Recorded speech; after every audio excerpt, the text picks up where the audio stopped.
Então, boa noite a todos, bem-vindos de volta ao Corfcast. Hoje connosco temos o Presidente da Federação, Mário Almeida, que já tem mais de 2 décadas de dirigente da Federação Portuguesa de Corfball. Bem-vindo, Mário, ao nosso podcast. Obrigado. Para começo de conversa, eu diria o Mário não é alguém que vem da modalidade, ao contrário de todos os outros presidentes da Federação anteriormente. Não é alguém que esteve ligado ao seu início, nem à prática da desportiva. Como é que surge este desafio? Eu creio que, se não estou em erro, isto são 13 anos, estão a fazer 13 anos. Exatamente. 13 anos. Como é que isto começou? Imagina há 13 ou 14 anos atrás, e de onde é que vem esta ligação à modalidade e este início de aventura? Bom, eu na altura, apareço na modalidade porque sou um pai galo, né?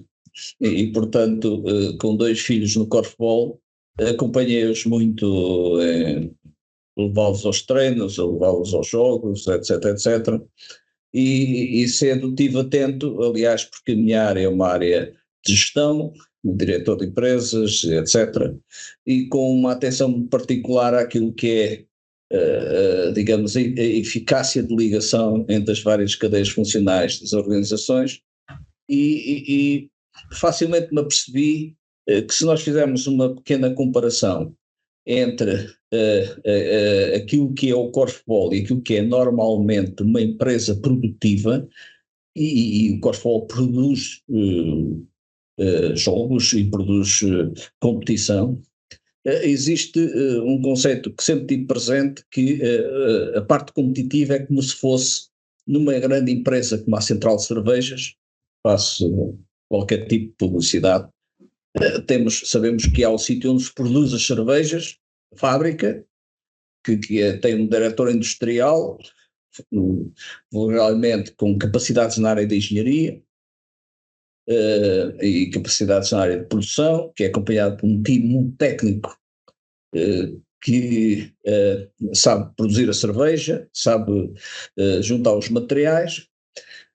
E depois temos toda a outra área montante, que tem a ver com recursos humanos, tem a ver com marketing, tem a ver com a área comercial, tem a ver com logística, tem a ver com a higiene, etc. Ou seja, existe aqui uma relação de competência muito diferente entre aquilo que é a área industrial e aquilo que é a área de gestão do negócio. O desporto é um negócio da competição. E, portanto, a competição em si, que eu encontrei, que eu sempre vi, é uma fábrica que produzia cerveja e da boa, e que não havia nada em particular que eu sentisse que se devesse fazer do lado da fábrica. Enfim, porque todo o nosso historial anterior, eu até almejar, eu ando por um corfball a acompanhar os meus filhos praticamente desde 2006, 2007, por aí, mas se for ver as estatísticas anteriores, lá por ali estavam boas competições, participamos em campeonatos do mundo, campeonatos da Europa, etc., grandes valores, melhores jogadores, melhores árbitros, etc., melhores treinadores. Portanto, a fábrica estava perfeita. O que eu senti é que não havia, de facto, uma área de gestão. Essa área de gestão pretendia estar atento à forma como se desenvolvia a apetência do mercado do desporto relativamente ao corfball, mas ao mesmo tempo responder a exigências que na altura começavam a ser galopantes na contratação pública, na relação com as áreas de financiamento, nos vários programas, nas legislações, etc. Em 2008 sai uma lei que define o regime jurídico das federações desportivas, versão A, e se fizéssemos um checklist daquilo que deveria ser a compliance, desculpa pelo inglesismo, digamos, o cumprimento que o corfball tinha relativamente ao regime jurídico das federações desportivas, teríamos ali numa lista de 10, teríamos uma. condição. Mas estamos aqui a falar desta, em 2008, tem a ver com a regularização dos apoios desportivos às modalidades de utilidade pública. Exato, define características específicas da utilidade pública, deixa espaço em que surjam do Instituto de Desportos um conjunto de regulações que iriam especificar a lei, formação, desenvolvimento, desporto para todos, etc, etc, que correm fora do fabrico da competição, que era aquilo que o korfball era e sempre foi muito forte. Mas ou seja, havia um risco, porque o korfball e o desporto em Portugal, não é só o korfball, digamos, as federações desportivas acabam por subsistir de subsídios do Estado, não é? Portanto, de uma verba atribuída pelo Estado devido ao cumprimento das suas funções, e nessa altura, com essa lei, estas condições para obter esse financiamento ficaram muito restritas e muito difíceis de cumprir, dado o que nós tínhamos. É isto? E nós tínhamos, se me permites dizer assim de uma maneira simples, quando comecei a aproximar, estava-se a aproximar o Campeonato do Mundo 2011 e eu entendi que... Isto é o Campeonato da China, se calhar é mais fácil para o Campeonato do Mundo da China. Em 2011 que eu me aproximei do professor Calado, que na altura era o presidente da federação, e até me ofereci para um cargo interessantíssimo, cheguei a ter cartões a dizer isso, como embaixador do korfball. Eu gostaria de me apresentar... O professor Calado, que está outra vez agora é treinador dos Lombos, correto? Exatamente. Pronto, histórico do korfball português, só para referir quem é. Aliás, agora já há vários Calados a praticar-se mais no âmbito feminino. Exatamente. É o professor Calado que, juntamente com o professor Mário Godinho, em 1900 e tropa passo, deram os primeiros passos do korfball, nomeadamente trazendo as jogadas que houve internacionais em Lamego. E, portanto, ele está na origem do korfball. Eu, na altura, achei que podia contribuir com o meu know-how na área, eu sou um engenheiro, mas muito associado à área de direção de empresas, à área comercial, à área operacional, vou ajudar aqui o korfball a desenvolver um conjunto de contactos, etc. E então, rigorosamente, na altura, fiquei como embaixador do korfball, porque eu tinha que me apresentar a alguém a dizer, então o que é que estás para aqui a falar de korfball? É porque eu sou embaixador do korfball para... Não, e desses contactos resultou o conhecimento, em determinada altura, passado exatamente pelo professor Calado, dizendo-me que o então presidente do Instituto de Esportes tinha decidido que, devido a um conjunto de irregularidades de cumprimento dos regimes jurídicos de federações desportivas, não entendia produzir financiamento para a federação e estava em risco aquilo que tinha sido decretado em 1998, que é a utilidade pública desportiva. E portanto, é assim que acompanhei o professor Calado ao Instituto de Esportes. Ou seja, o que está aqui em risco, Mário, só para se perceber, é basicamente a ausência de financiamento à modalidade e o fim dela, não é? Não só, diria, é necessário que exista korfball em Portugal, é necessário que exista a Federação Portuguesa de Korfball? Não. É necessário que exista a utilidade portuguesa desportiva? Não. Pode-se continuar a jogar, a fazer os campeonatos, a atribuir prémios, etc. O que é que fica impedido da não existência de utilidade desportiva? A não existência de utilidade pública desportiva impede que se atribuam títulos nacionais, ou seja, deixa de haver campeão nacional, deixa de haver campeão da Taça de Portugal, não se pode atribuir esse nome, e ao mesmo tempo também não se pode usufruir de financiamento, e muito mais não podemos prestar representações nacionais albergando a bandeira nacional. Portanto, ou seja, poderia uma equipa qualquer, constituída por uma seleção, o mesmo selecionador que há agora, e se a Federação Internacional aceitasse, até, enfim, em termos de amizade, podia-se ir ao Campeonato do Mundo, embora que depois, a partir de determinado momento, estes campeonatos foram tão regulados que exigem que de facto exista uma representação nacional. Portanto, aquilo que está em causa neste momento, e nós tivemos algumas federações emblemáticas portuguesas que perderam a atividade pública desportiva, já para não falar no boxe, como coisa antiga, mas o taekwondo, por exemplo, nós temos campeões do mundo, temos campeões da Europa, temos participações olímpicas, temos do que há, perdeu a atividade pública desportiva, que recuperou há muito pouco tempo. Mas o taekwondo não podia atribuir campeão nacional de taekwondo. Faziam os ajuntamentos, não havia nenhuma estrutura centralizadora que dissesse convocar os clubes todos para virem fazer um campeonato, uma final, ou seja o que for, e portanto, o que é que isto quer dizer? Quer dizer que até poderia haver mais clubes, mais jogadores, mais campeonato. 3 coisas fundamentais: não era possível representar Portugal, não era possível atribuir títulos nacionais e não havia possibilidade de receber com participações do Estado. Pronto. E isto foi-nos passado pelo Dr. Luís Sardinha, já salvo 20 de março de 2011, que nos diz, na altura em que estava para ali a negociar, fui com o professor Lima, que me convidou a ir acompanhá-lo, foi taxativo o professor Luís Sardinha, que, como sabes, é o presidente da FMH, que não fazia intenções de assinar o financiamento da Federação, meio caminho andado para a perda da utilidade pública desportiva. Isto porquê? Porque havia uma série de programas que o Instituto de Esportes, a montante da competição, tinha elaborado e que o Corfball, num deles em particular, era a única modalidade desportiva que jamais tinha participado em qualquer reunião. Isto pode ser demasiado restritivo, podia ter aparecido numa ou outra, mas não operativa, que foi o Plano Nacional de Formação de Treinadores.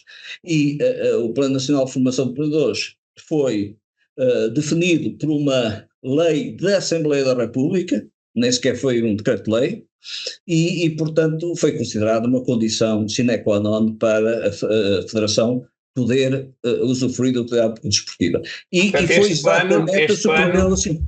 Sim, este plano é o que permite aos treinadores serem formados com o nível 1, 2 e agora também 3 na carreira de treinador de corfball, que é semelhante aos outros desportos. E nós, até esse momento, nós tínhamos formação de treinadores, mas não era a formação de treinadores com a certificação do IPDJ, correto? Exatamente. Que é uma das condições, haver esse caminho de treinadores, e quando muitas vezes hoje também se fala que é duro e também tem um preço, a formação dos treinadores que agora existe, tem precisamente a ver não só com a formação de maior qualidade dos treinadores, mas também que ser um elemento absolutamente essencial para nós podermos ter a atividade pública desportiva. Exatamente. E tanto é assim que quando se consumou a interrupção do mandato do professor Calado e a entrada de posse da equipa com quem me propus, Vata Wagner, Gonçalo Batalha e Paula Gomes, e depois e outra equipa toda, não é? São 21 pessoas. A primeira coisa que eu fiz foi marcar uma audiência com o então secretário de Estado, Dr. Alexandre Mestre, que fez a favor de me dizer de caras que não estava em condições de atribuir a utilidade pública desportiva à Federação, mantê-la, nem tanto produzir financiamento, porque nós não tínhamos cumprido o Plano Nacional de Formação de Treinadores. E curiosamente foi uma audiência com o Dr. Alexandre Mestre, ainda hoje em dia se recorda dela, e já não é a primeira vez que a evoca, porque eu quando entrei no gabinete dele, que era ali em Algés, na altura, eu disse, Sr. Doutor, eu estou aqui e posso lhe garantir que não venho aqui pedir-lhe dinheiro. Eu venho aqui pedir a regularização do Estado da Federação Portuguesa de Corfball e vou assumir um compromisso consigo. Eu sei que é um processo moroso, todas as federações demoraram 2 anos a cumprir, mas estamos a falar em junho, eu tomei posse no dia 19 de junho, exatamente dia dos meus anos, de 2011, até setembro, no dia 1 de setembro, posso lhe garantir que nós temos os dossiês, toda a parte de preparação de processo capacitada com o Instituto Português de Desporto e Juventude, pronto, entramos no Plano Nacional de Formação de Treinadores e vamos trocar aqui galhardetes. Se eu conseguir isso, o senhor está em condições de nos atribuir, fechar o contrato connosco, etc, etc. Sim, senhora, se vocês cumprirem, eu regularizo a situação. E fiquei aqui com uma castanha quente. Assumi um compromisso, e agora eu, que sabia, só tinha as capas do livro das regras do corfball, quer dizer, não tinha em condições nenhumas de meter as minhas mãos na massa, acabei por, juntamente com o Apolo, que ficou a controlar esse processo, foi uma pessoa crucial nessa altura, a convidar a professora Catarina para preparar os referenciais. E vejam bem o sacrifício que se estava a pedir, que era na altura em que a professora Catarina estava grávida, não é? E estar a condicionar ali de um jogador, digamos, à vida de um jogador de corfball, não é? Exatamente. O Pedro Oliveira estava ajudou a fazer os referenciais dentro da barriga da mãe, não é? Eu recordo-me que chegámos a ir à casa do Pedro Verjano e da Catarina, e ela tinha na sala dela, espalhadas no chão, N folhas, porque de facto o processo definido curiosamente por um senhor também se chama Calado, o professor Adelino, que fez todas estas regras do PNFT, é complexo, é encadeado, e portanto a única maneira que ela tinha foi espalhar aquilo tudo no chão. Ela teve a casa condicionada por referenciais. O que acontece é que chegámos àquela altura, pude entrar no gabinete do Dr. Xandmestre e dizer-lhe assim: temos os referenciais prontos, estão entregues no IPDJ, o IPDJ está em condições de aprovar os referenciais, como é que fazemos a partir de agora? E o Dr. Xandmestre cumpriu a palavra dele, subscreveu isto, assinámos o contrato e tivemos o financiamento de 2011. Portanto, isto, eu diria, eu reforçava este tema. O corfball tem, desde a sua raiz, um enormíssimo potencial competitivo. Contudo, as federações esportivas estão neste momento envolvidas numa concha de processos que tratam exatamente o corfball competição como a fábrica das cervejas. Tudo o resto, todos os outros organismos têm a existir. E daí a minha aposta foi, desculpa, não estou a querer monopolizar a minha intervenção, porque tens muitas questões com certeza de colocar, mas a minha aposta foi gerar justamente este escritório do marketing, da logística, da formação, de recursos humanos, etc, etc, porque aí é que eram as grandes ciências do corfball, não era ter campeonatos, etc. Aliás, sabemos hoje em dia que são poucas as federações esportivas que têm uma prática competitiva como a nossa de campeonatos regulares. Há nossas parceiras nos campeonatos da Europa, do mundo, etc., que fazem torneios ao longo do ano. Não fazem todos sábados e domingos e segunda e primeira e segunda, pronto. E de facto aqui nada a dizer o corfball, encontrei o corfball com uma fábrica fantástica de cervejas. Portanto, a grande lacuna estava na parte identificada, tinha a ver com a gestão. Estava tudo muito focado para a competição, não fossem também as pessoas que estavam a gerir, praticamente todos eles, ou atletas ou professores de educação física, portanto muito mais virados para a parte do jogo e do gosto pelo jogo, e o resto estava um pouco como os pilares. O próprio professor Adelino, se permites, o professor Adelino estava assoberbado. Eu diria que não sei se ele conseguia fazer melhor, porque ele era diretor de um agrupamento. Ele tinha processos administrativos dados no agrupamento, ele não saía do agrupamento, ele conduzia os destinos da federação a partir da Escola Secundária de Cascais. E hoje em dia não é possível isto. Hoje em dia não é possível. Uma federação desportiva é obrigada, por este estatuto de lei, a ter um escritório abastecido com processos. Não há maneira nenhuma. Porque senão... Voltando um pouquinho ainda atrás, sim. Quando é que surge, ou como é que surge então esse momento do Mário surgir com a ideia de avançar para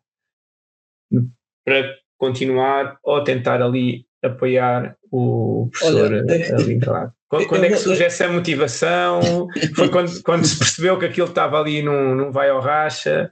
Como é que foi? Não, eu fui entalado literalmente. Eu posso aqui... a vantagem de falar assim muitos anos depois é que eu posso contar a história real dos factos, não é?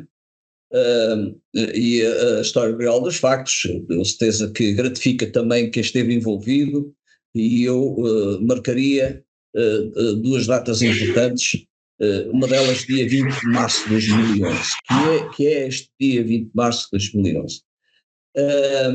Mercê, eu tinha muito poucos contactos no corfball, até porque, como vocês sabem, a maior parte das vezes nos jogos estão 2 ou 3 pessoas a assistir, e eu verdadeiramente em muitos dos jogos, nomeadamente aqueles em que estavam os meus filhos, que não eram finais, eram jogos regulares, estava eu e pouco mais. E eu cruzei-me muitas vezes com o Gonçalo Batalha e com o Walter Wagenmacher, e por curiosidade de visitas que tinham ocorrido com o Ton, holandês, que teve sempre algum interesse na arbitragem. Eu acho que ele neste momento não pertence a nenhum organismo da EKPF, nem da arbitragem, mas é um curioso e acompanha a nossa modalidade. E houve um torneio, um campeonato, e convidei o Ton, o Walter e o Gonçalo Batalha para ir beber uma Imperial, próximo da meia-noite, ao hotel onde estava hospedado o Ton, ali na parede. E justamente Imperial na mão, eu fiz esta pergunta. Então, perante isto que eu tenho vivido, de falta destas dificuldades todas, e que não é possível dar volta nenhuma ao texto, e eles diziam que já tinham experimentado encontrar-se com pessoas e tal, para discutirem o assunto, etc. E eu disse assim: então vamos fazer o seguinte, vou-vos desafiar a isto. Eu peguei em 3 guardanapos, dei a cada um 3 guardanapos e disse: desta face do guardanapo, vocês vão escrever, pelo que conhecem do corfball, 5 nomes de pessoas, 5 ou 10 nomes de pessoas, que seriam interessantes estar numa reunião de reflexão sobre o que é que se pode fazer pelo corfball. Bem, fantástico. Mas no verso, vocês vão colocar, por favor, 5 nomes que na vossa leitura seria muito negativo que estivessem envolvidos nessa mesma conversa. O que é que eu fiz? Quando eles me deram os 3 guardanapos, troquei-os por eles. E eles ficaram um pouco aberta, porque condiziam em alguns dos nomes, e resultou dali uma lista de 20 pessoas que se reuniram numa sala. Eu na altura era diretora na Oracle em Oeiras, e utilizei a sala VIP de Oeiras para reunir aquelas 20 pessoas. E à maneira de como se faz numa empresa de gestão para fazer análise de como é que estão a ocorrer as operações, etc., fez-se uma reunião inicial que estava preparada por mim, por Walter e pelo Gonçalo, em que explicámos que o que estávamos ali era tentar partir da estaca zero e pensar no corfball. E depois criaram-se 3 grupos de trabalho. Eu arranjei 3 salas também no edifício da Oracle Corporation. As pessoas isolaram-se, cada um dos grupos tinha que trazer 3 folhas, com 3 minutos cada uma. Uma era o que é que estava bom e era fantástico no corfball, outro o que é que estava mal no corfball, e outro que era ideias para o corfball. E cada um desses grupos tinha um relator. Então a malta juntou-se toda, isto com catering pelo meio, uns bolos, e cada um foi fazer uma exposição. Ainda tenho as folhas da exposição de cada um guardadas, porque de facto é um momento histórico interessante. E cada um deles representou que tinham ideias em conjunto. E o Walter Wagenmacher chegou ao fim da reunião.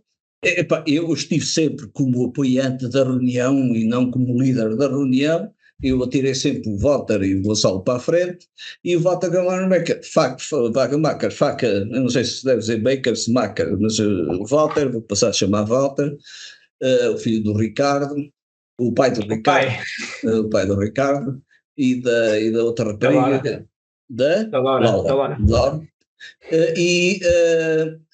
Que fechou a reunião com uma frase que ficou na história também na altura, que é: vamos concluir aqui que o corfball tem asas para voar, ipsis verbis, assim disse. E pronto, a partir dali ficámos com o ónus de olhar para aquilo, e eu sempre a acompanhá-los como sendo um outsider. Era o indivíduo das boleias, praticamente, que os conduzia de carros. Encontrámos várias vezes em casa do Walter para combinar como é que se fazia, como se fazia, não sei o quê.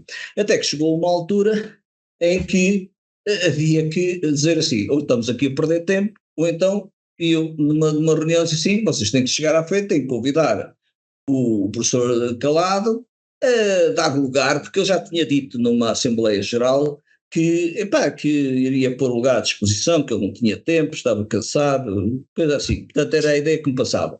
Então, marcar uma reunião com ele para lhe dizer que na próxima Assembleia Geral, que era naquelas de março, ele apresentasse a demissão para haver lugar a novas eleições, faltando um ano para o final do mandato dele.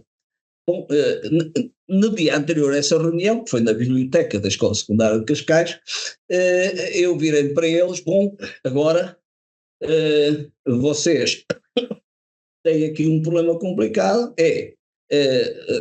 vocês têm que decidir entre vós quem vai ser o líder desta solução, quem é que vai ser o presidente, né? E eu tinha debaixo da boca, e na minha percepção, até pela história que ele tinha, em relação com o Holanda, etc., Walter, ser o presidente da federação, chegaste à frente e tal. Quando vem cerveja, não vem cerveja, na varanda da casa do Walter, eles os dois, se calhar tinham estado a falar antes, dizem assim, não, nós estávamos a pensar que eras tu.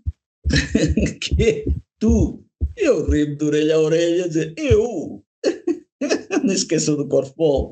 Bom, e tanto insistiram comigo, e assim, pronto, ok, seja. E quando fizemos a reunião, 1 ou 2 dias depois, com o professor Calado, o professor Calado, ficou de boca aberta quando o Walter, que começou a reunião, lhe disse que era a nossa intenção apresentar uma lista liderada por este senhor que ele não conhecia de lado nenhum na altura, não é? E pronto, ele ficou perplexo, porquê? Porque reconheceu que este tipo que não percebe nada disto vai fazer do corfball, não é? Bom, o que é um facto é que houve uma assembleia, foram intempestivas, coisas normais numa associação. Correram bem, correram mal, etc. Depois acabou por haver eleições e fiquei apurado no final do mês de maio, com tomada de posse no dia 19 de junho. E pronto, okay. Foi assim que eu, e por isso mesmo utilizei com letras maiúsculas e em negrito, fui entalado literalmente, porque eu corri isto sempre da percepção de dar uma alavanca, uma ajuda ao corfball, e pus à disposição da empresa, e das capacidades, etc., e do know-how que eu tinha empresarial, e depois quando eu pensei que era um deles, eles atiram-se para, e por isso mesmo é que se gerou ali um corpo diretivo absolutamente peculiar, que era eu presidente e 2 vice-presidentes, quando nem sequer nos estatutos previa 2 vice-presidentes, não é? Mas era para honrar este protagonismo deles. E quando o Mário pegou nas chaves, o que é que encontrou? Olha, encontrei os indícios claros do enorme potencial competitivo do corfball e pouca capacidade organizativa. A sede dos Pombais, onde eu tive possibilidade de me socorrer de uma primeira visita, denunciava claramente que havia ali um espaço de escritório, enfim, básico, bottom line, costuma dizer, mas com uma carência fantástica, quer dizer, até a sua própria localização, o espaço, e até a sua idoneidade, o seu valor identitário, sem um armazém recheado, porque os materiais acabavam por estar dispersos por clubes, etc. Tive muito pouco tempo para gozar aquilo, porque a sede foi assaltada passado 2 dias, 2 dias ou 3, estranhamente foi um assalto que somente roubou a torre do computador, do PC, e algumas pastas, não percebemos porquê, nem a polícia percebeu, mas de facto a sede foi assaltada e foi roubado o PC e mais 3 pastas contabilísticas. Que deveria conter toda a informação quase que existia, não é? Mas, então é que começámos mesmo do zero, porque tudo quanto havia do antecedente, e devo dizer que nós temos livros de atas das Assembleias Gerais, por exemplo, e eu fiz uma recolha à custa de papéis que encontramos, etc., das atas das Assembleias Gerais desde a Constituição da Federação, que a maior parte das vezes tem formas de draft de esboço, outras, nenhuma delas está assinada, porque eram ainda no seu formato doc para alguém assinar e para alguém concluir, mas tem uma catalogação de atas que tem justamente o título Atas Possíveis, porque o facto de ficarmos sem computador, e portanto... mas curiosamente havia impressoras, havia máquinas de filmar, havia tudo, a única coisa que desapareceu foi o PC. Portanto, então não havia registro, não é? E a nível do logístico, havia material? Havia 2 cestos e uma bola, salvo eu. Acredito que por causa daquilo não ter nenhumas condições de armazenamento, até pode acontecer que houvesse materiais da Federação dispersos por escuros. Mas que não estavam, mas que não havia registros do que é que era da Federação. Não sabíamos. Não havia. E eventualmente é provável que, por exemplo, na gestão, uma gestão muito centrada na escola secundária de Cascais, pudesse haver lá alguns postos que fossem da Federação, serviço ali para haver algum armazenamento, mas pelo menos no sítio chamado FPC, numa rua íngreme, Gato Coutinho, não tinha lá nada. Tinha lá umas taças antigas. E em termos, isso era em termos logísticos, não é? Em termos organizativos e em termos financeiros. Como é que se encontrava a Federação quando o Mário colocou? Olha, não encontrei uma situação boa, não queria ir por aí, porque isso denota sempre responsabilizações, etc. Não, eu efetivamente... Mas as coisas não estavam fáceis, não é? Não, eu tive o primeiro esforço que eu tive de colocar, que é para pagar rendas atrasadas à Federação Internacional, aos árbitros e outros compromissos que havia, nomeadamente aquilo que foi necessário para criar esta atual sede, secretárias e etc, eu meti 14.500 euros na Federação. E ficámos no estaca zero, na perspectiva de que o Dr. Alexandre Mestre viesse a honrar, e como honrou, tivemos ali um agosto a pagar as coisas e a pagá-las do meu bolso, não é? Porque, digamos, as capacidades financeiras eram muito reduzidas. E depois começou a haver, enfim, os duodécimos inerentes ao contrato de programa. Recebemos alguns retroativos desde a data da assinatura, que foi provavelmente equivalente à nova gestão, e conseguimos equilibrar o barco, mais ou menos. Isto tudo com o Campeonato do Mundo na China, não é? Que é, portanto, há de ser dos sítios mais caros a nível de distância, não é? De viagem. Pois. Isto seria... havia ser meados de setembro, outubro, não é? Talvez novembro, o campeonato. Isso é um elemento da minha maior frustração, e chego ao fim de 13 anos com a mesma frustração, que é, não tem sentido nenhum que pessoas que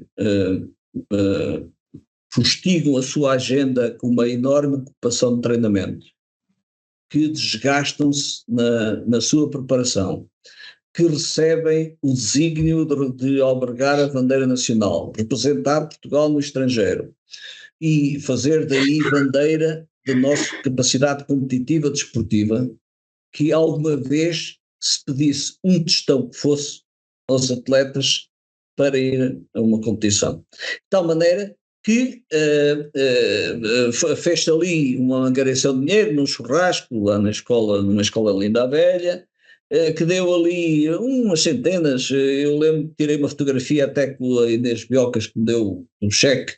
Era a iniciativa Rumo à China, se não estou em erro, não é? Sim, uma iniciativa Rumo à China, com camisolas e tal, e maçãs e uns bifanas e tal, ali uma tarde inteira. Deu para ali sei lá, não sou capaz de neste momento apurar, mas talvez 2.000 euros, 1.000 e tal euros, assim. E depois foi com os valores do Estado e com o dinheiro suplementar que eu arranjei que os atletas foram, naquilo que eu acho que devia ser sempre, porque eu como eu disse, acompanhava os nossos atletas, os meus filhos. O meu filho, na altura, não tinha uma prestação internacional, mas a minha filha, habitualmente, desde os júniores, sobre qualquer coisa, ia a vários campeonatos, à Hungria, etc., como agora, e estava habituado, como o pai, a avançar com 400 euros e 300 e tal euros e tal, que era o custo total da sua participação, não é? E eu sempre achei isto que é uma ofensa para o atleta e é uma ofensa para a nação. E quando nós, neste momento, temos que, em outras federações esportivas, não vou aqui apelar, com que nós nos encontramos, presidentes, temos, e talvez aqui seja um valor acrescentado desta permanência no COSFBOL, que inevitavelmente se perderá, é esta pertença à rede das federações esportivas, que qualquer pessoa, senhor ou senhor, que venha a assumir a direção da federação, começa no estaca zero, não é? Destes contactos, houve inúmeras federações esportivas este ano que, para pagar os custos inflacionários das federações esportivas, empenharam dos corpos diretivos as devoluções de IRS que introduziram como donativos nas federações esportivas. É absolutamente inaceitável que, para cumprir um programa que, desde o Covid, muito comprometido para arrancar, o CORFBOL tenha contado com uma participação da minha parte na casa dos 20 mil euros. Não tem sentido nenhum. E mesmo assim, não deixando de exigir aos atletas que, como participem em sua ida a um campeonato, em que, noutras modalidades mais abonadas, inclusive recebem prémios. Não, aqui diz assim, e atenção, que se formos para o hipismo, há situações de competição equestre em que são os próprios cavaleiros a pagar o transporte dos cavalos. Então, ou seja, sim, fora... Isto não é só de Portugal. Ainda há pouco tempo tivemos uma campeã do mundo de escalada, uma rapariga, que depois veio dizer que para poder competir ela largou 2.800 euros do bolso dela, para poder participar. Porque eu julgo que tu estás de acordo comigo que isto não tem sentido nenhum. Não, é um estado péssimo da situação. Não tem sentido nenhum. Não consola, sabemos que não é só o COSFBOL, também não consola saber que são outros países que também os atletas é que pagam. Sim, isso não consola nada, que os outros, que os problemas dos outros vivemos nós. É uma realidade global, não é só... Vou traduzir isto em números reais no curto prazo. Este ano, não sei, por causa de ser o meu último ano de mandato, resolveram haver as lesões dos atletas antes de embarcarem. Só em perdas de bilhetes por repetição de outros atletas suplentes, gastámos este ano mais, eu tenho em contas nem tostões, mais 6 mil euros em 4 ou 5 bilhetes. Só para a Tailândia foram 2 mil, quase 3 mil euros, por causa de 2 atletas, por simplesmente por azar dos azares, resolveram, e depois repetiu-se no sub-15, e depois portanto, e ainda agora, por exemplo, novamente para o campeonato, que nós estamos mesmo obrigados a ir na Bélgica, decidimos isto até a última hora, porque nós queremos, por todos os motivos, comparecer nos Jogos Mundiais, e ainda não estamos classificados nos Jogos Mundiais de COSFBOL de praia, e temos que ir à Bélgica. À última hora falha-nos um atleta, e a diferença entre os bilhetes de 290 e tal euros, não sei o quê, este último atleta, que teve que vir substituir uma vacatura, custou 540 euros. Pois. E não há tesouraria que chegue para isto. Não há tesouraria que chegue para isto. Pronto, portanto, desde o início... Esta responsabilidade, e é bom que se perceba, esta responsabilidade redunda do facto de duas ordens de grandeza, uma grandeza ativa e outra passiva, que eu passo a explicar. A passiva é que o Estado português não gasta um trocado com as federações esportivas, porque, por lei, o dinheiro de financiamento das federações esportivas é atribuído pelos resultados dos Jogos da Santa Casa de Misericórdia. Existe um fiel depositário, que é o Instituto Português de Desporto, que recebe uma quantia que anda sempre à casa, são 7%, não sei de quê, 7% é dividido entre as instituições de caridade social e o desporto, e o dinheiro remanescente, que anda sempre na casa dos 40 milhões de euros, vai diretamente para o Instituto Português de Desporto e Juventude. O que é que faz o Instituto de Desporto e Juventude? Por seu livre-arbítrio e por critérios que define, distribui para as federações esportivas o dinheiro. Bom, isto é a parte passiva, ou seja, não vem um tostão do Orçamento de Estado para as federações esportivas. Qual é a penalização ativa? É que depois nós somos contribuintes líquidos do Estado ao sermos taxados em impostos que entram nos cofres do Estado pago por dinheiro que não foi o Estado que nos forneceu. Ora, se nós dissermos que o IVA é 23% e que há outras despesas que envolvem IVA ou sobem outras taxas, em IRS e em IVA, nós, se formos financiados em 100 mil euros, devolvemos 20 mil euros ao Estado em impostos que entram como contribuição líquida para os seus cofres. Ou seja, se o Estado português, nós assinámos o nosso último contrato de programa, como é público, são 103 mil euros. Isto quer dizer que verdadeiramente para as nossas despesas eu só posso contar com 70 mil. Uhum. Ora, se o custo com toda a envergadura da Federação são 115 mil ou 120 mil, onde é que existem fontes de financiamento que contribuam para o resto do dinheiro? Uhum. Eu diria que se o Estado português tomasse uma iniciativa semelhante àquela que tomou para a cultura, que neste momento tem um orçamento de 800 milhões, está-se quase a aproximar de 1 bilhão de euros, 1.000 milhões de euros, e pegasse do dinheiro equivalente àquilo que recebe dos jogos, vamos imaginar 40 milhões de euros, e diz assim, ok, se vêm 40 milhões, a gente junta outros 40 milhões, e isto vai nos permitir duplicar e repassa 40 milhões de 260 mil bilhões de euros, que é o nosso PIB, não é nada. Não é? Pegarem 40 milhões e dizer às federações esportivas, olha, este ano em vez de 103 mil euros tens 206 mil euros, agora tens que me provar que vais utilizar isto na área de desenvolvimento, na área de competição, na área de formação, etc, etc, etc. A última condicionante que é importante ter em consideração é que as nossas despesas não são mensais. A única despesa mensal que nós temos são eventuais ordenados, rendas, a eletricidade e a água, porque tudo o resto tem a ver com o cumprimento de compromissos que ocorrem muitas vezes condensados. Por exemplo, nós, a partir de agosto, já não temos compromissos com as seleções nacionais. Porquê? Porque tudo terá que estar pago até final de agosto, inclusivamente para o Campeonato da Europa. A partir daí, acabaram as seleções nacionais.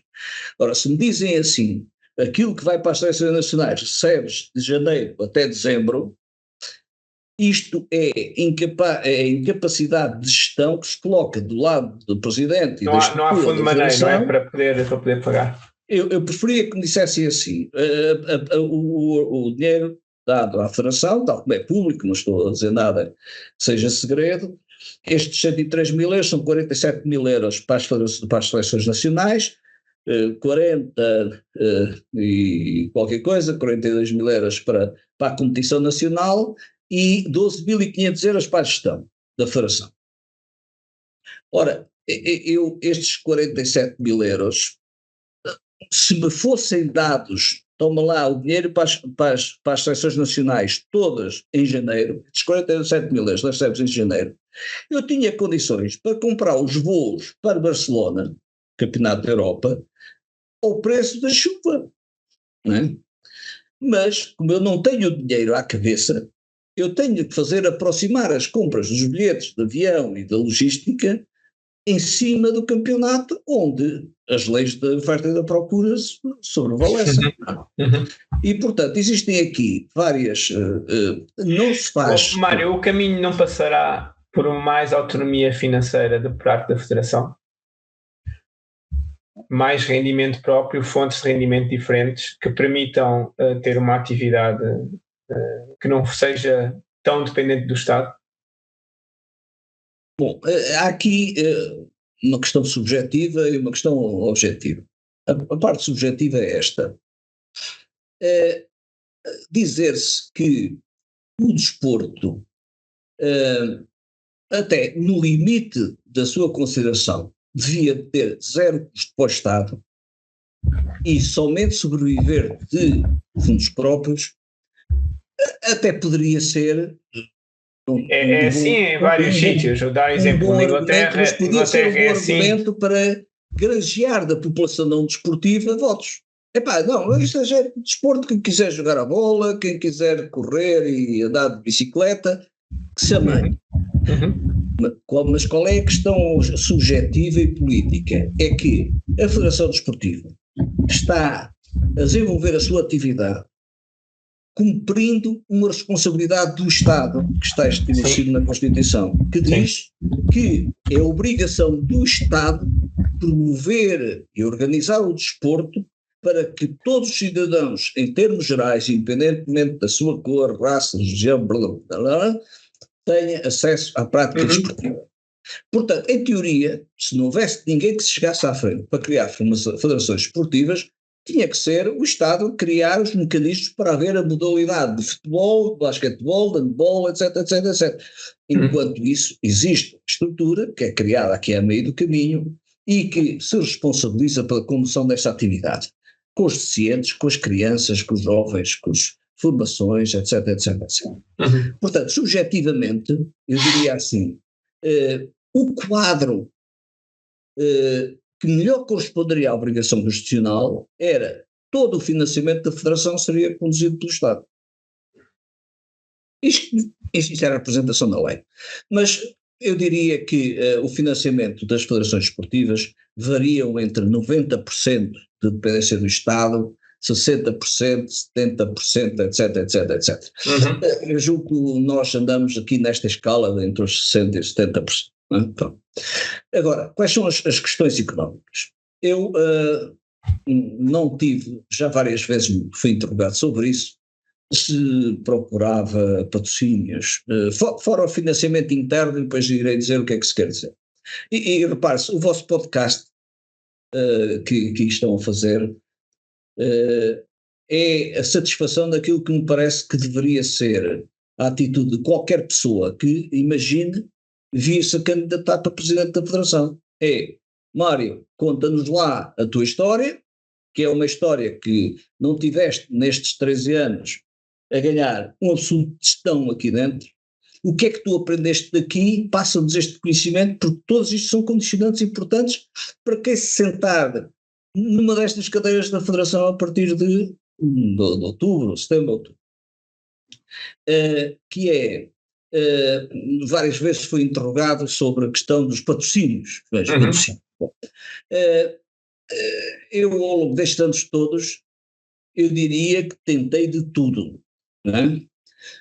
Conseguimos alguns patrocínios locais, muito pontuais, por exemplo, o Campeonato da Europa de 2014 na Maia, o Campeonato de Praia no Porto, as ações com as crianças, os professores, conseguimos patrocínios, mas são patrocínios que nos condicionam àquilo que estamos a fazer. Ou seja, são patrocínios de género. Ao evento, ao evento, é local. Por exemplo, quando alguém nos diz assim, sim senhora, tens os pavilhões de borla, fixe.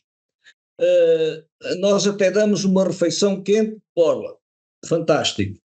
O problema é que eu não tenho superávit excedente que me permita dizer assim, já que eu não vou gastar este dinheiro nesta refeição, sobram-me daqui 200 euros ou 300 euros ou 500 que eu vou utilizar noutra coisa.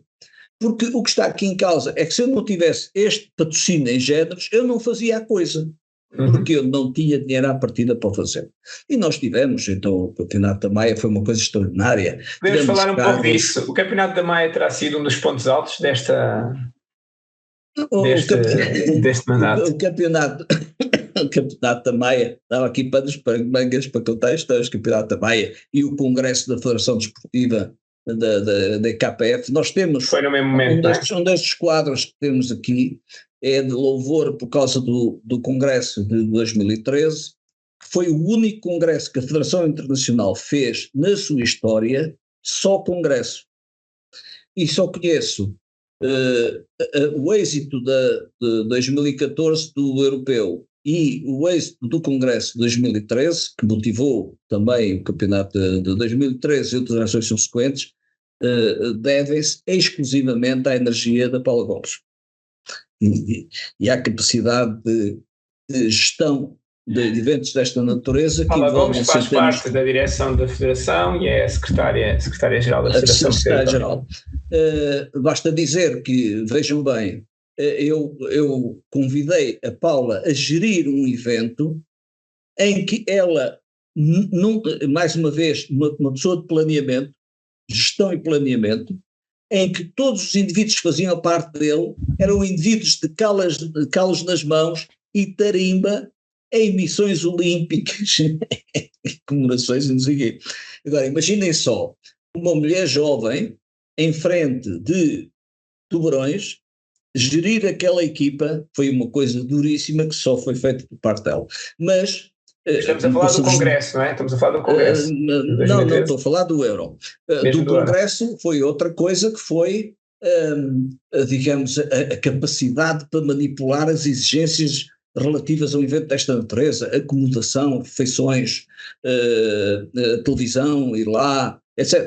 Todas estas coisas criaram complexidade. Mas no Euro, e para vocês verem esta responsabilidade do Estado relativamente ao apoio às atividades esportivas, o quadro financeiro foi este.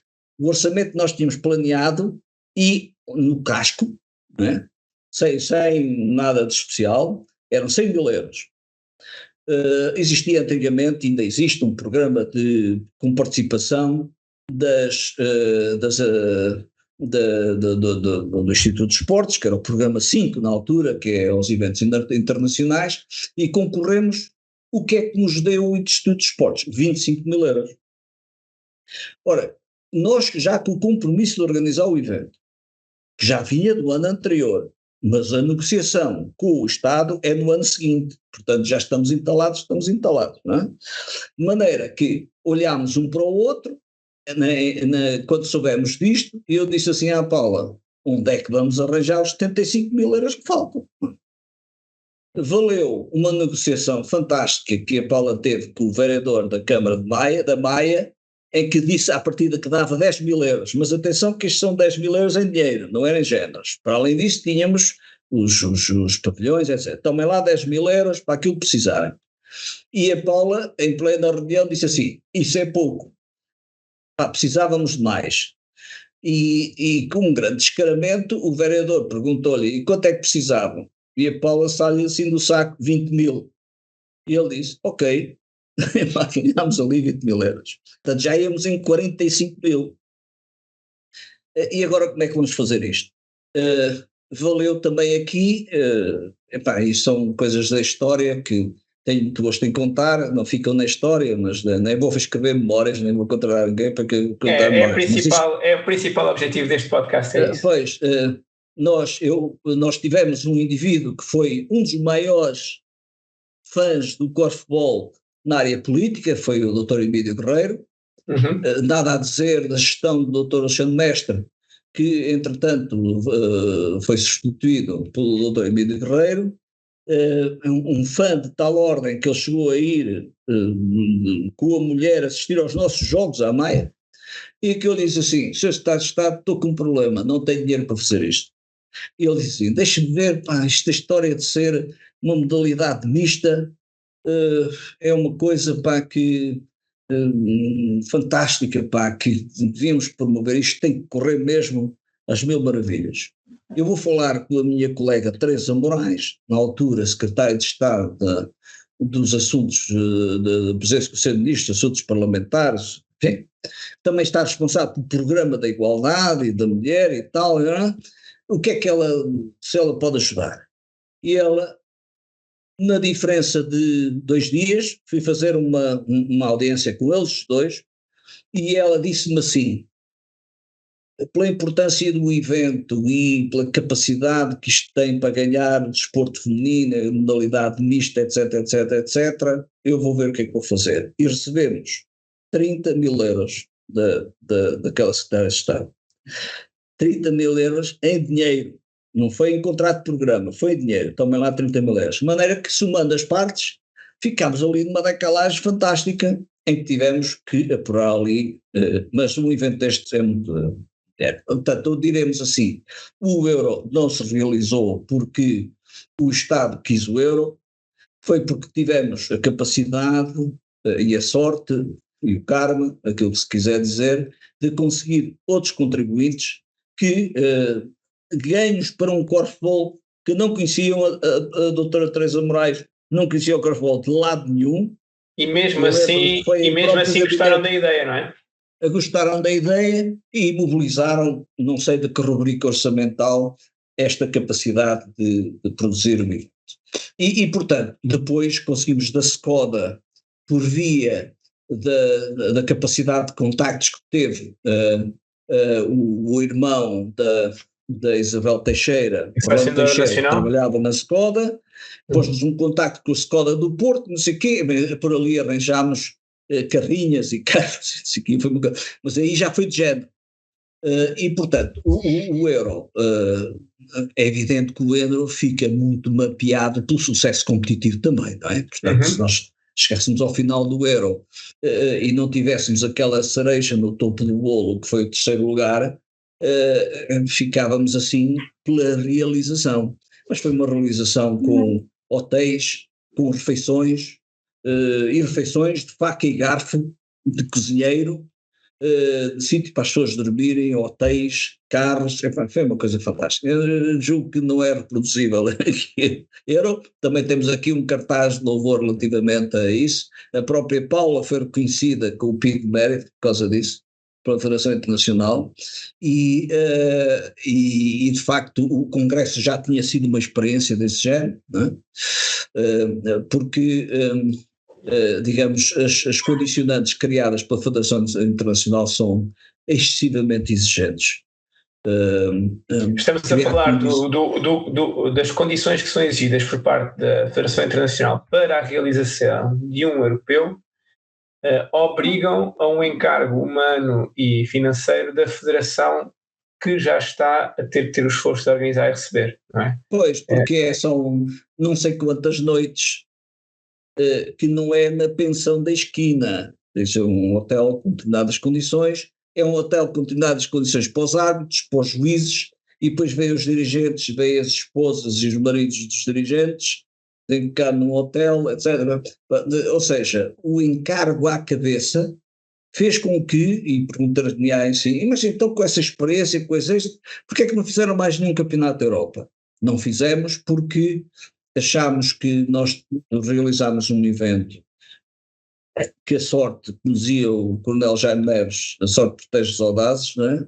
Protegeu-nos, porque senão saía dali uma fatura de dívida fantástica, mas com aquele caderno de encargos para organizar uma competição daquela natureza, a Federação Portuguesa de Corfball não tem condições nenhumas para fazer uma realização daquele género, a não ser outras realizações de menor scope, no caso da Champions e menor Champions, coisas assim mais modestas. Porquê? Porque o caderno de encargos de deslocações de estadias, eu acho que era qualquer coisa como 200 noites, e negociaste num hotel, e para já um hotel que não podia ser o hotel dos atletas, que havia condições que não se podiam misturar, porque lá estavam os árbitros também, bem qualificado. É difícil, não temos. E vejam bem, não é só, noutra escala, por exemplo, há uma federação da maior relevância da nossa praça, que há bem pouco tempo realizou uma reunião da federação para discutir o estado de falência financeira, não é? Porque quando há dívidas na escala dos milhões, nós não seriam na escala dos milhões, seriam na escala das dezenas de milhares, à nossa escala. Mas há outros compromissos que… e então onde é que nós fomos procurar apoios? Eu tentei apoios que tirassem partido de grandes clichês de entidades para os quais os poucos dinheiros que a Federação tinha seriam facilmente realizáveis. Vejam bem, BPI, Banco BPI, uma grande campanha pelo desporto das mulheres. futsal feminino é nosso, não sei quem, não sei o que mais. Aproximo do BPI, faço uma série de reuniões com o BPI, nós temos estas condições, vocês ao apoiarem, não sei o quê, inclusivamente chequei junto da Federação Internacional, uma coisa que para mim criava assim alguma azia, que era a subscrição do logotipo do patrocinador no equipamento da Seleção Nacional em jogo, mas que a Federação Internacional aceitava em determinadas condições, desde que não da passo. Sim, há muitos exemplos disso noutras modalidades. Exatamente. Me parece que não tem sentido pôr as cores nacionais, mas pronto. Tentei os Jogos Santa Casa, tentei o tipo a Central Cervejas, tentei a Altice, etc. Em que, em algumas delas, nomeadamente outros pequenos, os pequenos geralmente estão condicionados pelo apoio que já fazem local a um clube de futebol ou futsal ou coisa assim, esgotam o seu orçamento. Aos grandes, eles procuram uma permuta de valorização de marca, não é? E essa permuta de valorização de marca tem a ver com várias coisas. Por exemplo, vamos imaginar que nós tínhamos aqui uma empresa que fizesse, e eu procurei isso ativamente na Associação de Portugal, Taiwan, etc., fizesse negócios para Taiwan, ou Taiwan para Portugal. Interessantíssimo para uma empresa fazer com que, nas várias competições em que esteve a nossa Seleção Nacional, tivesse a representação da empresa que tinha estes elos de negócio, não é? A Tailândia também seria a mesma coisa, mas as agências de viagens não têm nenhum interesse nisto. Porquê? Porque as agências, ninguém estrangeiro vai comprar uma empresa portuguesa uma viagem de ida e volta do estrangeiro para cá, daqui para lá, ou seja, só interessa aos portugueses as viagens Lisboa-Tailândia e Tailândia-Lisboa. Os indivíduos da Tailândia não servem. Portanto, tentei as viagens a Abreu, portanto, verdadeiramente o que é que restava daqui? Era a visibilidade nacional. A visibilidade nacional é reduzida. Porquê? Porque nós somos um desporto de pavilhão. E o desporto de pavilhão é visto de duas maneiras. Ou pelas pessoas que vão ao pavilhão, ou por quem vê de fora o pavilhão dentro. Fizemos um esforço extenso em que o João Pedro Almeida teve envolvido de transmissão de muitos jogos, etc, etc, etc.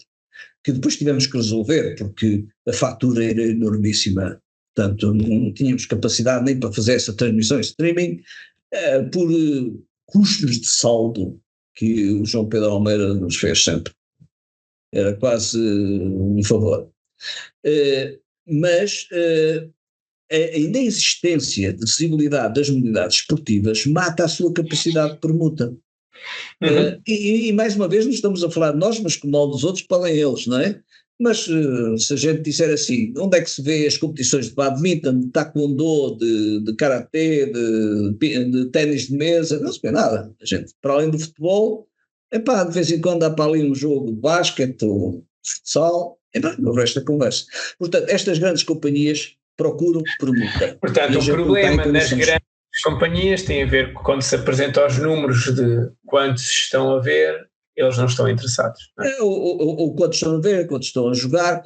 É evidente que, por exemplo, há outros aspectos. Por exemplo, se num caso específico, um jogo, eu não sei se é este patrocínio, perdoem-me se eu estiver a falhar, se, por exemplo, o Estado da Luz estiver patrocinado pela Sagres, e numa determinada altura não tiver ninguém nas bancadas, em toda a transmissão está a publicidade da Sagres, não é? Certo. Portanto, mas tem os números de quem está a ver em casa. Mas tem os números de quem está a ver em casa. E repare-se bem, isto foi estudado no retalho, a quantidade de pessoas que quando há um derby no Estado da Luz vão ao supermercado comprar cerveja enquanto estão a ver o jogo. E, em bom rigor, assim como acontece em outros clubes, como vou mencionar, a Central de Cerveja, etc., quando há um derby do Estado da Luz, explode a compra de cervejas Sagres. Sim. Naquelas caixas de 20, não sei quantas. Já falámos aqui de... Agora há outro de fonte de financiamento, que são os clubes, são os federados, sim, etc. Esse era o financiamento interno, era aí que eu ia. Sim, exatamente. O financiamento interno é reduzidíssimo. Não é? E porquê é que é reduzidíssimo? Porque os clubes têm por experiência que os seus atletas pagam uma subvenção mensal. Não é? A Federação tem uma subvenção anual. O que é que isto quer dizer? Quer dizer que se o fluxo de dinheiro que surge numa federação desportiva tem que ser parcimoniamente dividido pelos meses subsequentes. Tentei várias vezes analisar em sede da reunião de direção da Federação Portuguesa de Corfball, a justiça seja feita e em favor dos clubes.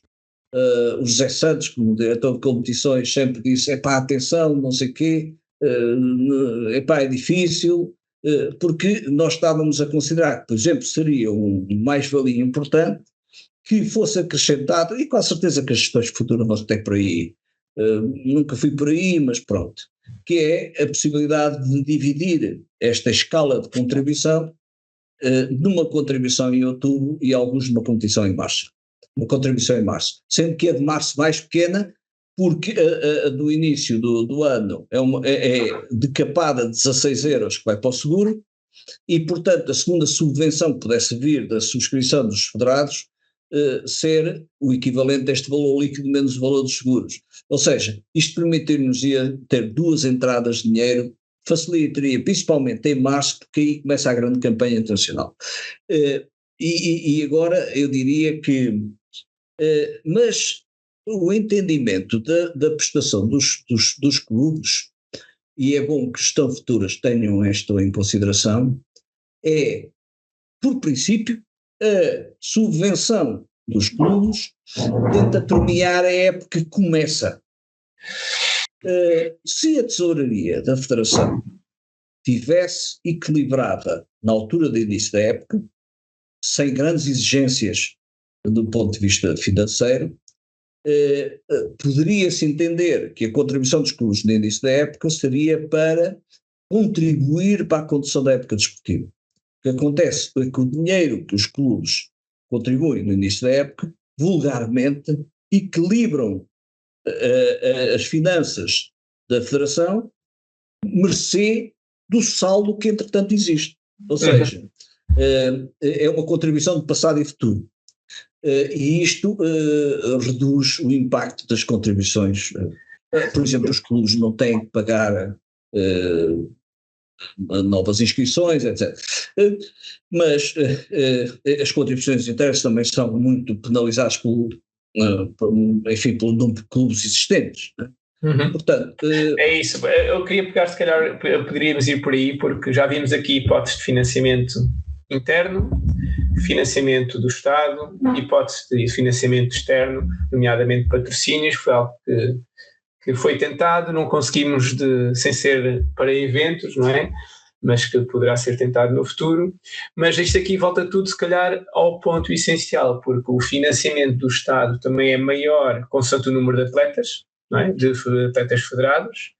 A próprio financiamento interno da Federação, portanto a inscrição que os atletas fazem, quanto mais atletas, melhor para a Federação Desportiva. E se calhar íamos um bocadinho por aí, não é? É o que fazer, e também olhar aqui para algumas coisas que eu tenho aqui que foram feitas para conseguir realmente expandir o número de atletas e, se calhar, ainda mais importante, o número de clubes que possam albergar esses atletas. Uma das coisas que esta federação apostou, eu posso dizer aqui duas, mas uma foi nas seleções jovens. Portanto, quando eu comecei a jogar em 2009, e só existiu, creio eu, a primeira seleção de sub-19, houve um interregno das seleções subs, havia o sub-23, não tenho a certeza que haveriam os sub-21, mas se calhar haviam de vez em quando, e houve uns primeiros sub-19, creio que em 2011 ou 2012, cujo população-alvo que poderiam recrutar situava-se, vamos ser sinceros, à volta dos 15 atletas tanto. E esta federação apostou muito nos subs, portanto, em termos sempre de seleção de sub-19, mas também sub-17, que não existia, e sub-15, agora também já para os últimos anos. isto foi uma aposta declarada na Federação, porque é que isto aconteceu, qual é que foi o diagnóstico que foi feito, porque eu, na minha perspectiva, acho que isto contribui muito para o avassalador número de jovens que temos agora, comparativamente, não é, a praticar a modalidade. Pois, eu diria que ao falarmos nas seleções jovens, estamos a falar em formação, não é? E nós não temos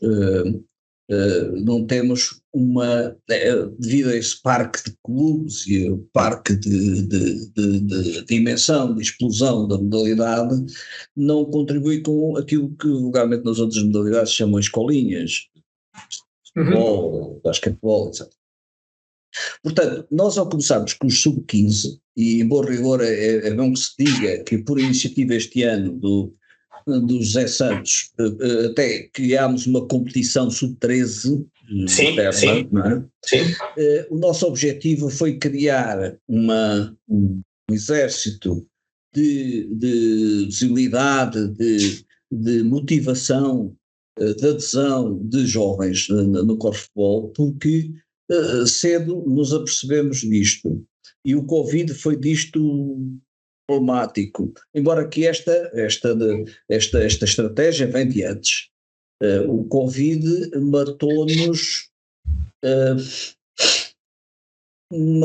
aqui uma geração, matou-nos no sentido que não matou-nos, mas criou-nos aqui um backslope, um afundamento de fronteira entre aquilo que são as camadas mais jovens, sub-15, sub-17, sub-19, e entrando pelos sub-21 e séniores, começou a haver aqui uma situação de sobreposição fácil, de haver vários atletas sub-21 que são séniores, vários dos sub-19 são sub-21, e portanto sentimos que teríamos que alimentar desde muito jovem e dar, digamos, palavras de ordens aos próprios clubes para chamarem atletas jovens ao clube, porque veriam isto também como um elan vital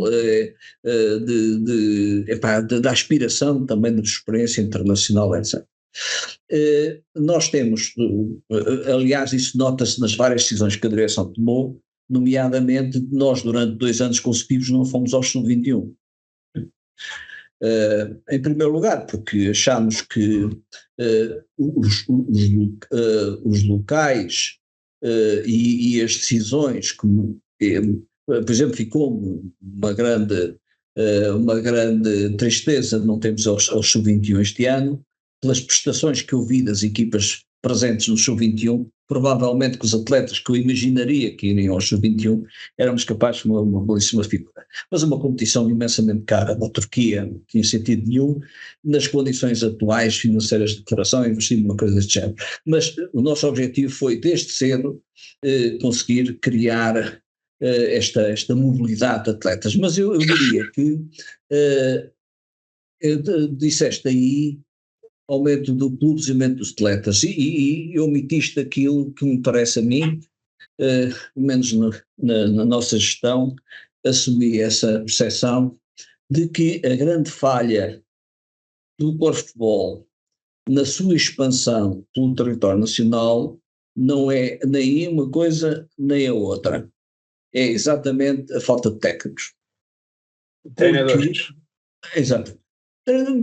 E daí nós temos assumido uma cruzada, e mais uma vez tenho que enaltecer o esforço da Paula na sua gestão de gerir o pão e a côdea, como se costuma dizer, para conseguir fazer isso, de fazer variedíssimos cursos de formação de professores, acreditados, 25 horas de formação, dá para perfeitamente um professor que também já dá umas penadas de corfball nas escolas, nas suas aulas de educação física, muitos dão, para engrandecer os seus critérios, o seu conhecimento do corfball, atualizar-se no corfball, e neste momento, com os cursos de formação que a Paula idealizou, montou, planeou e do qual conseguiu financiamento público para tornar possível esses cursos, nós temos, eu diria, mais de 500 professores formados nessa situação.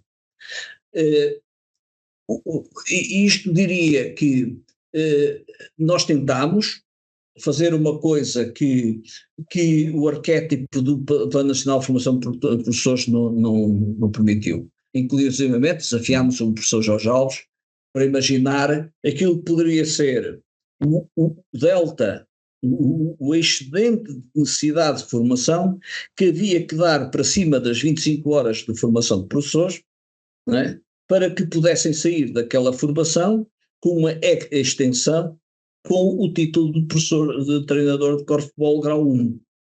Porque para qualquer prática que possa existir no clube é necessário exibir um título profissional de treinador de desporto. E não conseguimos, foram feitas, estão mails escritos a solicitar essa aprovação, que fosse possível fazer uma extensão de mais 16 horas de formação, era mais um fim de semana ou coisa assim, e o professor seria, alguns dos professores, porque as aulas são 30 professores, mas seriam dali 8, 9, 10, que se exporiam a essa extensão de formação e seriam com o título de treinador de corfball grau 1. Uhum.